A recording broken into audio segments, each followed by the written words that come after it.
Hey everybody, welcome back to another episode of Becoming a Powerhouse Brand. I have a lovely guest on today, and we're going to be talking all about nervous system regulation, and just how you can really move forward and progress in your career goals as an entrepreneur in a way that feels really aligned to you without hustling. So, Nicole Gomez, welcome to the show.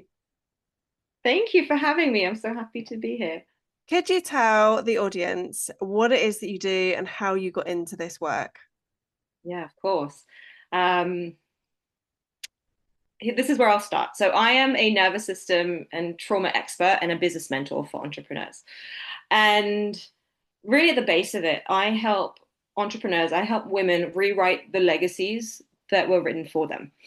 And so, how we do that, we rewire your nervous system, rewire your brain, your relationship with money for, so that you can scale, lead with freedom and really unlock wealth. And for me, wealth encompasses, yes, money, and money is important, but so much more than money. It encompasses freedom that really outlives you through, the next generation. So yeah, that's really what I'm about. I'm also the founder of the Trauma Informed Nervous System Coaching Academy, where I train coaches to really start to hold spaces, because I'm all about safety and integrity. And I teach you and train you really to the most excellent standards, and mastery is really what, at the foundation of the values of what we do in this academy, so that you can help your clients really achieve, get down to the root level patterns and expand their capacity for true success. Again, for true success as defined by them, not by society, not by their conditioning, and really lead from a place of safety and regulation and freedom and capacity. So that's who I'm about. Now, what brought me to this? It sounds very cheesy, but it's my own lived experience. It's really my own lived experience, my own journey. I was someone who held a lot of trauma within my body. Uh, all of it was unacknowledged. I had absolutely no idea. And I was essentially living a life dissociated. What we call dissociated, it simply means really disconnected from the body. And I know a lot of people will relate to that, moving on autopilot, numb, um, going through the motions. And yes, I was very quote unquote successful by society standards in terms of what I achieved in my previous career. But I was at the point where, and I always say, unless we do this work, unless we create this really strong foundations with the nervous system, something is always going to give, and it did for me. We don't just burn out once. Burnout is not just like a singular thing. Unless we dive deep into this work, it was like multiple burnouts, and eventually it was just a complete. Maybe I don't know if breakdown is the word here, but it was, yeah, really a complete reevaluation of my whole life, of what I'm here for, what I'm here to do. And it came down to we live one life. And so this is where I went on my own. It started kind of my own journey of like, this isn't it. This can't be it for me. This can't be it for me. I was, in my 20s at the time. This can't be it for me. And so I went on my kind of what you would call, again, I don't like this word, but like a healing journey. I tried some therapy. I worked on different aspects. Went into the self-development space and into these supposed healing spaces. And really how my work came together is looking at what has been incomplete in my journey, why it's taken so long, what I achieve with my clients. And it humbles me every time, but what I achieve in literally weeks or months with my clients took me years, and it's taken them years and decades. And still they're at a place where they're still circling around the same patterns and still stuck. So really looking at what's incomplete, what also is harmful. There's so much harm out there, and it's so important to talk about it, and not enough people are talking about it, because it's harm that we don't see. When it's invisible harm, it's like to society, to the world, it's non-existent, but it's harm nonetheless. And so this was what brought me to my trauma informed nervous system work, and really to founding the coaching academy, is This is work that's complete and comprehensive and that is rooted in safety and real results, real sustainable results. So I've spoken for quite a while, but that's little bit of the background of I what love brought me that. here. I love it. You talked a little bit there on the patterns that we have. And I know myself included, I know lots of people listening to this have conversations with people about it, that it's very easy to kind of get not necessarily trapped, but stuck in these repeated cycles and patterns. And they're not always patterns that we've created ourselves, are they? A lot of them are generational that have been passed down through what our parents did, what our mothers did, what our grandmothers did. And then it just becomes these sort of behaviors. Is that something? Well, obviously it is because that's the work you do, but it is something that we can get out of. We can get out of those loops that we just feel like we're in those never ending cycles, can't we? Yeah, absolutely. And you said the words like that we created ourselves or passed down by generation is that we didn't, it's what our system created to help us survive. Yeah. It's what our systems created for safety. And yes, passed down through generations. And there's been so many studies on generational trauma that essentially we've taken on the DNA, what our parents and the generations before them have uh, taken on their systems took on as this is a threat. So it was in order to protect the generations after that, we had to take that on within our DNA that this is a threat. Our brain and our nervous system is perceiving this is a threat. And so yes, patterns are essentially they are survival patterns. They are survival mechanisms rather.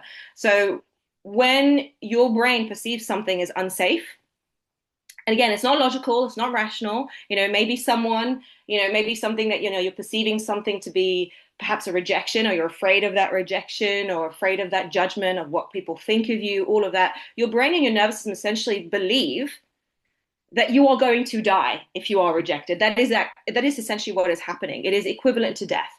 So what it's going to do, it's going to help prevent you from essentially dying. So it's going to help you survive. And so in order to do that, it tells you, and this is where beliefs take hold and patterns take hold, it tells you you're not good enough.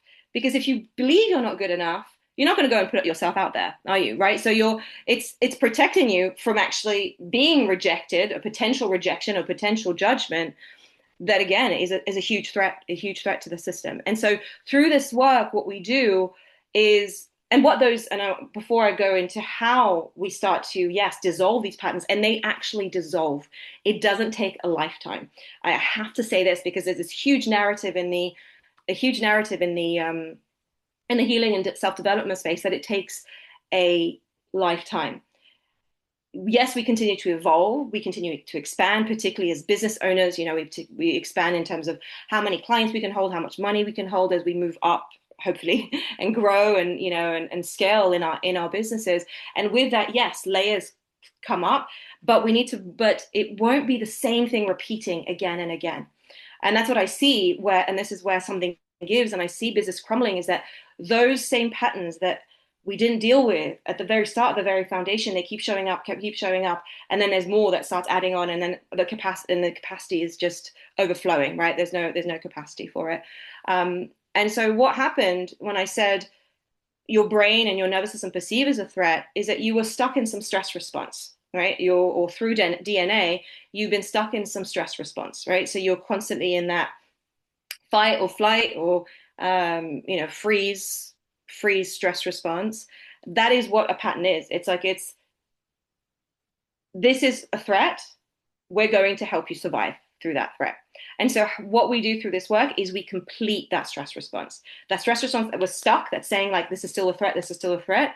We are actually completing that stress response. And when you actually complete, and this is what is called resolution in this work, when you create resolution, those patterns have no more use, right? They are those strategies are irrelevant. They don't need to keep you safe anymore. You don't need to believe that you're not good enough because we've completed those loops that began where those beliefs took hold, or where those patterns took hold. So yeah, absolutely. And it's interesting because again, and so many of my clients, in fact, the majority of my clients have done so much work on themselves.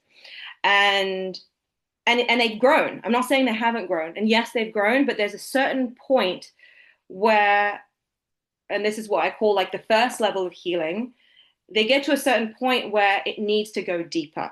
Yeah. And we need to start working through these pieces and these loops and create resolution. And so when these clients come to me, in fact, one of them recently said, like, oh my gosh, Nicole, you can actually rewire your brain. And why she said that, because she has spent years trying to put, put boundaries, trying to like, there's so much effort that's gone into it, right? Trying to do all of these things Yeah. to help protect her, to help protect her energy. We talk about in the industry, talk a lot about energy leaks and all this, but it's always come from effort. It's like we need to like push ourselves into this place of activation, right? Within the system. The system is still in this place of high alert, but we're like, oh, but I still need to put this boundary. And it feels really like, it's the body is not, and it's like it comes through force and through Yeah. effort.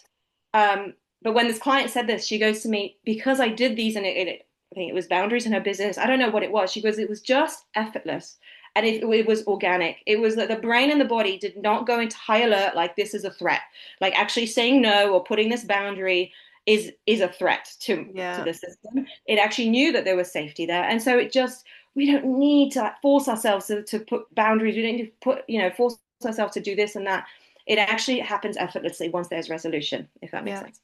This is such a good conversation to have, I think, particularly with it being the start of a new year. And I think, I know we talked a little bit before hitting record on here about this new year. And it's very easy to kind of get sucked into the whole, right, new year, we've got to build that momentum. We've got to go, go, go, go, go, and like force. And obviously, if you're somebody that has these cycles, and it might even be, because I know this has happened for me in the past, I'm so aware that I'm in the cycle, that I'm not escaping that Yes. same pattern that just keeps creeping up year after year. Like it's been a lot of work that I've been doing over the last 18, 24 months to understand about softness and flow and actually stepping back rather than trying really hard to do all the things and trying hard to do the personal development like you just talked about. And I think it's such a good time to be really working on this, really listening to your body and doing this nervous system work, because actually you can't push, you can't hustle, you can't go, go, go when you've got these patterns that you actually need to work through. Yeah, and because I see this all the time in the industry, like, people talk about quantum leaps or talk about making big moves. But if making those big moves or these quantum leaps is having you being forced into survival, right? And that's what the industry loves to call discomfort. Now, regulation is not the absence of discomfort. Now, your body going into like this is a real threat is is very different to what I call discomfort. Like this is the body actually saying like we need to keep you safe here. We need to keep you safe. And so if any of these big moves, these quantum leaps are having you to push you into that survival state, it's not Yeah. sustainable. And yes, it may work temporarily, but what I'm all about, and I feel like we're aligned in this way, is that I'm all about sustainability. And we're not here to crash, to speed and sprint and then crash and burn. We're here to create really steady foundations for something for me. I know that again is going to outlive me, and this is what legacy, we talk about legacy, and I'm all about legacy, like from a personal standpoint. Like this work for me is it's hugely personal. I come from a background, I'm going to go off a little tangent here, but Go for I'm Lebanese originally. I'm Lebanese originally, and so when I spoke about at the start of this, rewriting our legacy, like the legacy that was written for me was to to self-sacrifice, to be that martyr mother, to to put everyone else first, to work so hard, that actually making money and wealth comes from like just working so hard that you're constantly in that survival state. And for me, it's highly personal because this work is all about what I'm creating for my children. I have two daughters as well, and for the generations after that, because this work doesn't just touch you, it touches every single person that you Yeah. touch. And um, I went off at a tangent, so I don't know where I started with this, but yeah, it's all about sustainability, and it's about really creating something that's really rich, and to be able to really savor it. So yeah, and when you said about the slowness and the ease, you spoke about flow. again, a nervous system that sees that as dangerous, because I did, and I'm sure that, and we were speaking about this Yep. earlier, right? You did as well, Yep. is that when our systems view this as danger, again, your system isn't, it makes no rational sense, but it sees it as danger, then you can try and force that flow or force that slowness, but there's always going to be an element of control. And I see this in a lot of entrepreneurs who want to bring that ease, and then there's still the element of control, because control goes hand in hand with trauma. Again, it's why do we need to believe that we're not enough? Why do we need to use these patterns? As we're trying to control the outcome so that your system feels, it's a false sense of safety, but so that it feels safe. I'd off at a tangent, but I love that. For anyone that is listening to this, that's maybe listened to this and thought, I'm there, like that's me. I keep repeating these same patterns. How can I get out of it? I understand I need to work on my nervous system. What would be the very first thing that you would recommend that person does?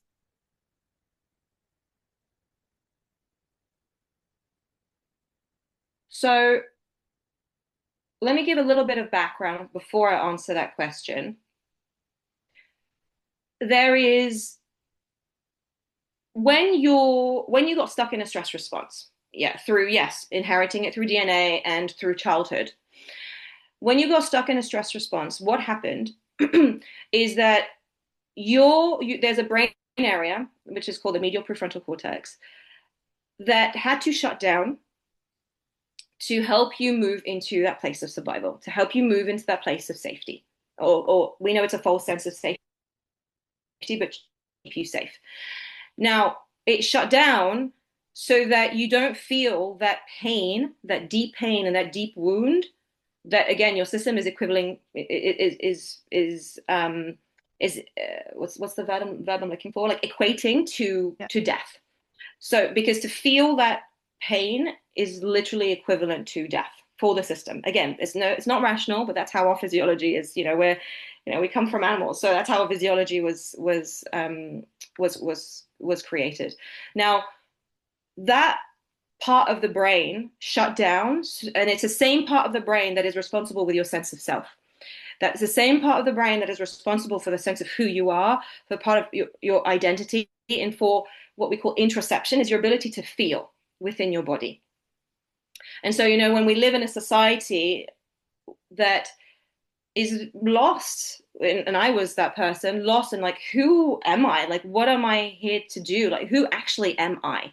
We've been living in this, as a certain quote unquote identity or person, again, that essentially living off our survival patterns, and we've taken on those survival patterns as who we are, right, as our identity. I hear this every single day, like, I'm the perfectionist, I'm the people pleaser, I'm the this or that, or she's this, or she's the perfectionist, and all of this, and we've taken on these survival patterns as our identity. And so when it's that same part of the brain that's responsible for who we are and our felt sense of being able to feel, and interoception is your ability to feel within your body. And so to start to really create the deep, sustainable change to close those loops, we need to start to bring activity back into that brain area. And how we do that, and this is where I'm coming to the answer to your question, how we do that, we start to feel. Now, this is where it's really important, because I always say, we can't do this work alone. Yes, at a certain point we can, but we can't do this work alone. And why? Because we need a space, a co-regulated space where someone can see you and can hold you. And when your system goes into overwhelm, because your system is not, when you've been numb for a long time, which is what that brain area has done, where it's shut down, it's really helped us not feel a lot of things. When we start to bring those emotions online, it can feel overwhelming for your system. And so this is where a co-regulated space is really important too. And we use a number of skills, which I teach in my coaching academy, teach coaches, to help you start to bring activity into that brain area in a way that your system does not become overwhelmed. And it's through things that we call titration or pendulation. And so what you can do to start is what I call check-ins. Now, check-ins are, we use the breath, yes. So check-ins are start to feel your inner world. Again, we start to feel what's the sensations in the body. So what I always recommend, like, put your phone on airplane mode, put a timer on for, let's say, like It can be anything, right? It's particularly at the beginning for a lot of people who've been numb, like I was for a long time, to actually start to feel feels way too uncomfortable for the Yeah. system. We hear it all the time. Like people are like, I'm not that person who can sit still, or I'm not that person who can meditate, or can be quiet, or be still. And that's again, it's not who you are. That was what you had. That's what your system had to do to help you survive. So so it can be 30 seconds. It can be 1 minute. You can work. It can be 3 minutes. Um, Put that timer on. Close your eyes, make any adjustments you need to make, and then start to slow down the breath. Now, where I focus on the breath is focus on your rib cage. Now, especially if you haven't been able to feel for a long time, what I recommend is, I know this is a podcast, so people can't see me, but you wrap your arms around the front of your body as if you're giving yourself a hug, and then you place your hands onto your side ribs. I always find that that's really helpful as you as you soften the shoulders. And then from there, as you inhale, you feel your ribs expand out into your hands, and as you exhale, you feel the ribs contract back into the body, away from your hands. Now, if anyone wants anything, wants to be guided through this, because it can be particularly the beginning, yeah, it will feel easier for the system to be guided through it. Just let me know, and I can send you something. But what I want you to focus on is slowing down the breath, okay? And we're not using the breath to make you feel better. We're not using the breath to help calm you. We're not using the breath to fix anything, like any discomfort in the body. This is where this work differs, is we use the breath to feel. We're going to start to actually feel that discomfort. And the breath is simply a resource, just like a trauma-informed nervous system coach is that resource in a co-regulated space. Because a resource helps your system not go into that place of overwhelm. Okay, because that place of overwhelm is just going to get you're going to like, no, never mind, I'm not going to do this, I'm not going there. And this is how we stay kind of in that same pattern. So the breath is simply a resource so that you don't go into that place of overwhelm. So feel your feet and start to notice the sensations in your body. Like notice what you feel physically. Like you may feel like tightness. You may feel like, ooh, this feels really uncomfortable right now. And that's good. And you continue to use the breath. If you want to exhale out through the mouth, I always recommend that to help discharge any extra energy in the nervous system. And if you start to do that regularly, you're going to start to, and this is the very start, and again, it might feel difficult, so it might be 10 seconds initially, you're going to start to bring activity back into that brain area. And then from there, the next step to there is when you feel activated or when you feel triggered, right? When you feel like in your business, you're worried about saying no to this client, or you're worried about whether they're going to say no, whatever the situation is, and you notice your body going into survival, essentially getting activated. This is where like this work is so important, because we're getting right into, we're not going to just calm you down, just like a lot of what the healing space will do, right? You feel anxious and then you use the breath to calm yourself down.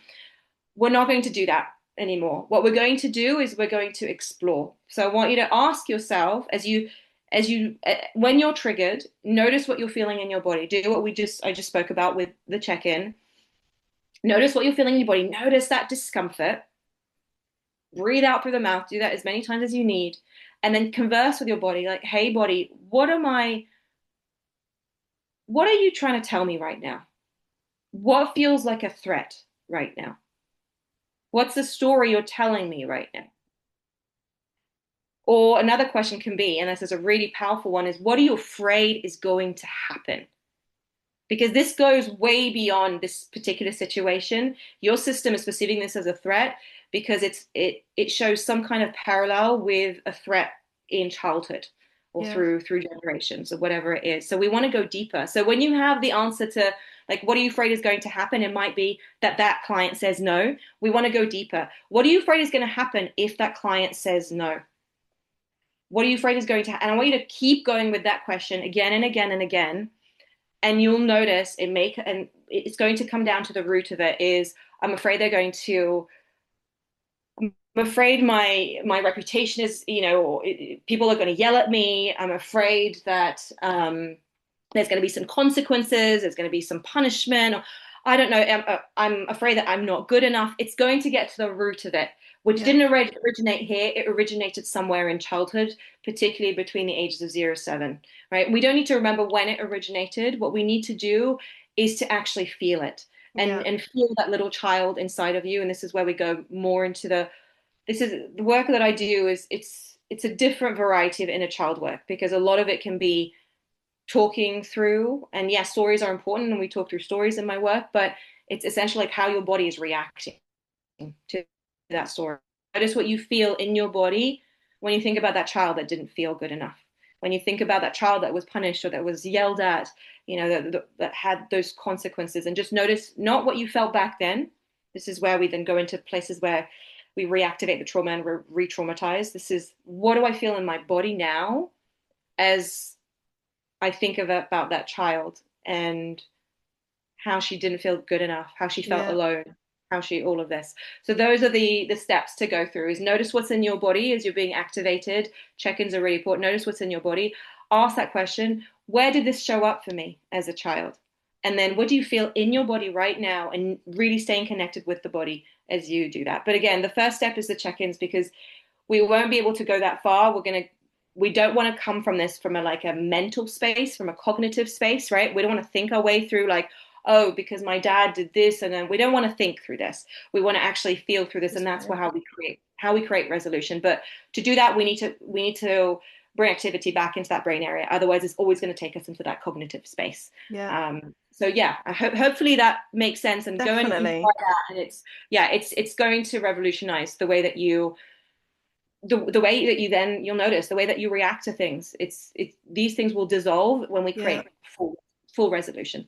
I love that. And I think it's just allowing yourself that space and time to do this, to make this a priority. Like you said, even if it was 30 seconds in your day, like Yes. just make it a priority. And I think so many people might feel frustrated, overwhelmed with their to-do list. They've got to rush here, there, and everywhere with kids or work, and they're trying to do all these things and then not make this kind of 30 seconds or a minute of their day a priority to help them move through it rather than just constantly force. I think as women, we're very good at doing that, aren't we? We're very good because we can multitask really well.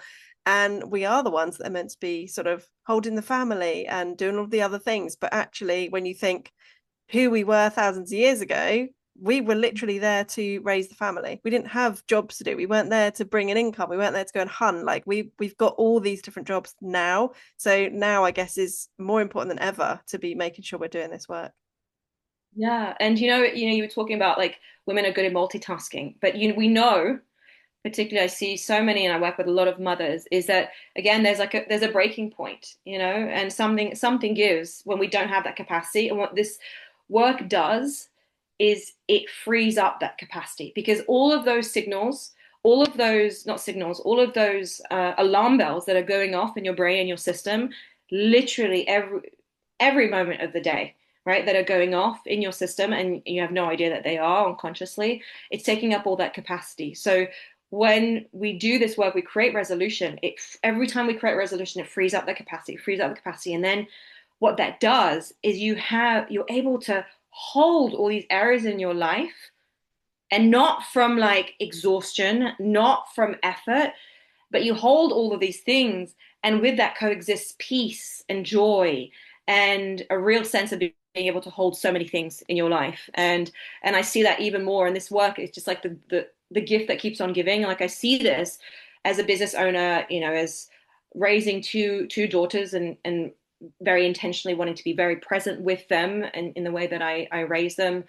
I'm also married. I have friends. There's and then recently I've had each of my parents go through some really big health challenges, like huge health challenges. And I've noticed my system navigating through it because, again, going back to that brain area, I'm able to process it as it comes. I'm able to grieve it as it comes and Yeah. navigate through it as it comes. And again, it's not the absence of discomfort, regulation. It's not the absence of hurt, of sadness, of anger. It's the ability to actually feel those things without your system going into overwhelm. Um, and overwhelm might mean shut down. It might mean not feeling them as well. So it's being able to hold all these things and not feel like we're the ones who are multitasking and it's becoming Yeah. too much and we're exhausted. Being able to hold them, but from a place Yeah. of real ease Yeah. and abundance. And that's how we create it. Is through it's through this. I love that.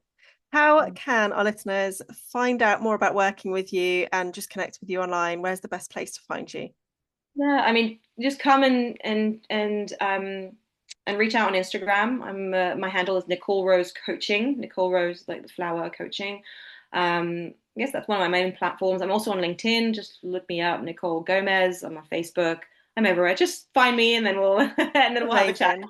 Thank Yeah, you. And make sure you do check in the show notes below, everybody, where you can connect with Nicole. And thank you so much for coming on today. It's been amazing just to talk more about nervous system. And this work is just so important, especially for those of us that are very impact driven. It doesn't mean that we need to compromise, like creating an impact. We need to make sure that we are putting ourselves first, don't we? Like we have to be able to do that.